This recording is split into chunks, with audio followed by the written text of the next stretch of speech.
अजान जिन व्यापो को पसरे। समस्त राजाओं के आने के कारण में मात्र एक ही कारण है। और वो कारण कौन सा है? उन सभी कारणों में है मेरी पुत्री सीता। सीता का बड़ा इस भीड़ से क्या संबंध है? क्या संबंध है?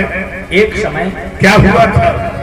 अपनी मैया के कथनानुसार पुत्री उस स्थान पर पहुंची थी जिस स्थान पर भूतेश्वर की विशाल आयु अजगर रखी। और वहां पर जाकर के बेटी सीता ने एक आश्चर्यजनक कार्य कर दिया। कौन सा कार्य कर दिया? कार्य इस प्रकार का था। इस प्रकार का था कि सीता ने उठा लिया अजगर। क्या कह रहे हो? उसको लख धीरज छूट गया। क्या किया तूने पानी में? बस उसी समय यहाँ पर खाना अपने पूर्ति में अजगर टूट गया। सुनत बचन फिर अनंत निहारी, देखे खंड बहिदारी।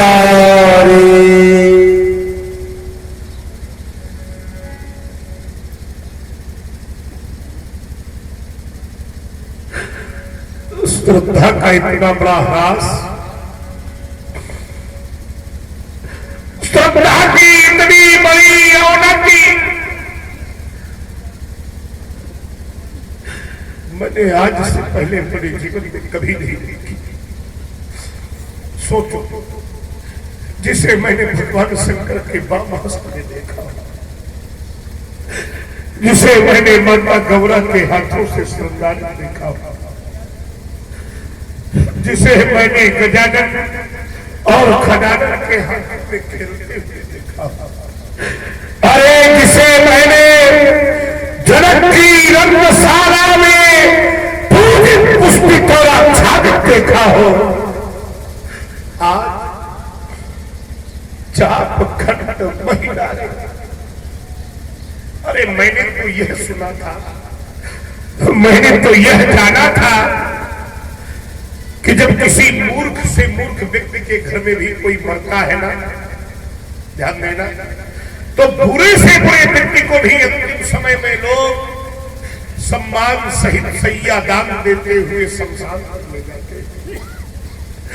लेकिन इतनी बड़ी ज्ञानियों की इस भीड़ में क्या किसी को ये नहीं लगा कि जिस आयु ने संसार को बचाने के लिए अपनी स्त्रियों का जीवन दान दिया हो, उसको उठाकर किसी स्थान पर रखवा दिया जाए।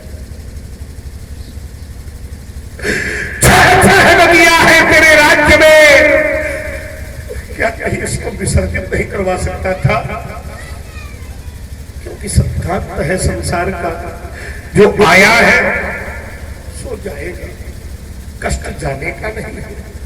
लेकिन क्या ये इतना भी अधिकारी नहीं था कि संसार भर इसकी पूजा करता रहा हो, अर्चना करता रहा हो, वंदना करता रहा हो और अंतिम समय उसे सम्मान से विदाई दी?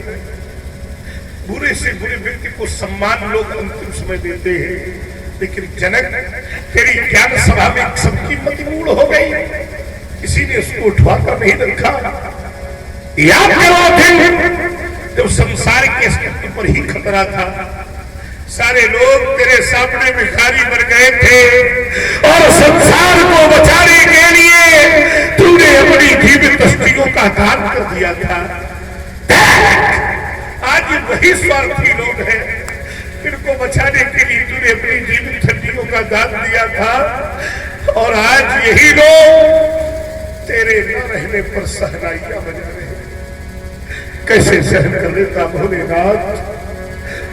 आशुतोष चला गया मेरा भाई, और आप भी मौन होकर देखते रहे। चला गया त्रिभुवन का रक्षक, और सबसे प्यारा बंधु हमारा। और इतने पर भी हे शिव शंकर हिला नहीं, अरे हिला नहीं कैलाश तुम्हारा। बोलो बोलो जाऊंगा जब कभी कैलाश। और मेरी अम्बा मैया पार्वती ने पूछ लिया राम कहाँ है इनको? बोलो बोलो कैसा है इनको?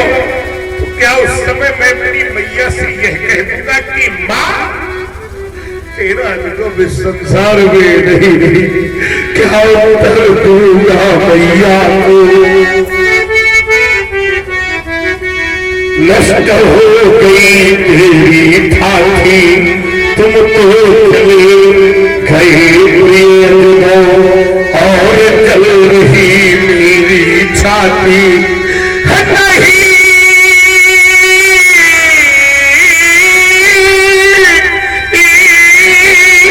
साहब होता है भैया कुछ समय में भी निधन तुम्हारा, इतने पर भी हे शिव शंकर हिला नहीं कैलाश तुम्हारा। अरे आशुतोष के प्राण तिहारे, अरे गौरा माँ के आंख के तारे, अरे ये दुर्गति हो गई तुम्हारी। हर मैं तेरे पास नहीं था, क्या मुझ पर विश्वास नहीं था? क्या मैं तेरा दास नहीं था? पहले भी जब था ये जीवन था, शांत पूर्ण भावित कंदन था, पर हुआ नहीं ये त्रिपुर दहन था। अरे तुमसे पहले भी मधुबन था, पर हंसता हुआ मधुबास नहीं था। क्या मुझ पर विश्वास नहीं था? क्या मैं तेरा दास नहीं था? अरे परशुराम यह भगुनंदना,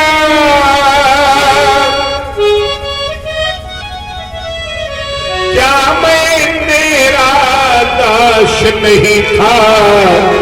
क्या मुझे पर विश्वास करो चलो, आज नहीं छोड़ा जाएगा कोई भी क्षत्रिय भीपाल, नहीं छोड़ा जाएगा आज कोई भी राजा, और नहीं छोड़ा जाएगा आज। सबसे पहले ये राजा कैसे किस रूप में आपने ऋषि बोले बचन कठोरा,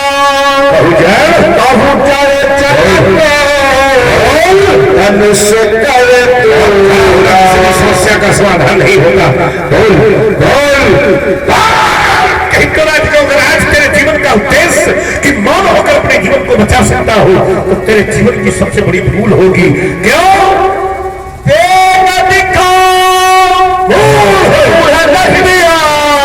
अगर ऐसा नहीं किया तो जहां नहीं सर्वनाश लीला देखेगा। सावधान सावधान सावधान सिर्फ अग्निकर उत्तर देख न बनाही, उतिल भूप हर्षि मन माही, मन पछतान सिय महतारी, विधि अब सबरी बात बिगारी। रघुपत कर स्वभाव सुनिश्चिता, अरग निमेश कलप सब गीता। सबर विनोद वेद सब जान जान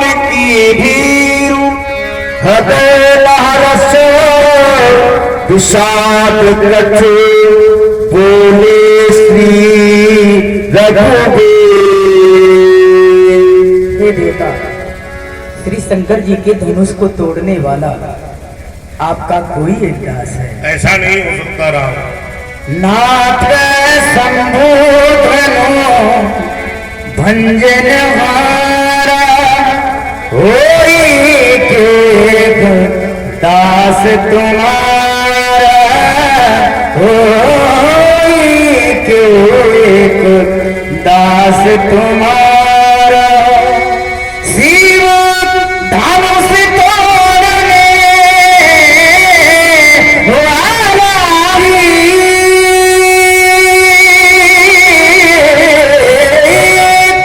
कोई शिव प्यारा ही होगा, जिसने ऐसा कार्य किया वह दास तुम्हारा ही होगा। जो कृपा पात्र है ऋषियों का वह कब किससे कर सकता है। जो कृपा पात्र है ऋषियों का वह कब किससे कर सकता है। वो कृपा ब्राह्मणों की जिस पर याकार नहीं कर सकता है। आया सुकावा कहिए मोही बार बार उन्हीं तो ही कहा कहिए मोही बार बार उन्हीं तो। राम, तुम्हारी वाणी से आज परशुराम के जीवन में संशय हुआ। दो बातें हैं। पहली है परशुराम की दृष्टि। क्या है परशुराम की दृष्टि? सुनत बचन फिर अनंत निहारे और तीखे चाप खंड मही डारे। ये परशुराम दृष्टि है। तो चाप खंड मही डारे, यानी जो भी है वो अपराधी है मेरी दृष्टि में, क्योंकि मैंने दो खंड देखे। रामवाणी कह रही है हुई है क्यों एक दास तुम्हारा। राम उसे दास और सेवक की पृष्ठभूमि में प्रस्तुत करना चाहते हैं।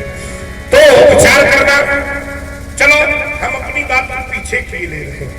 राम अगर वो दास है, सेवक है, तो सेवक के विषय में तो बड़ी बड़ी परिभाषाएं लिखी गई। एक सेवक कहता है कि सिर भर जाऊं उचित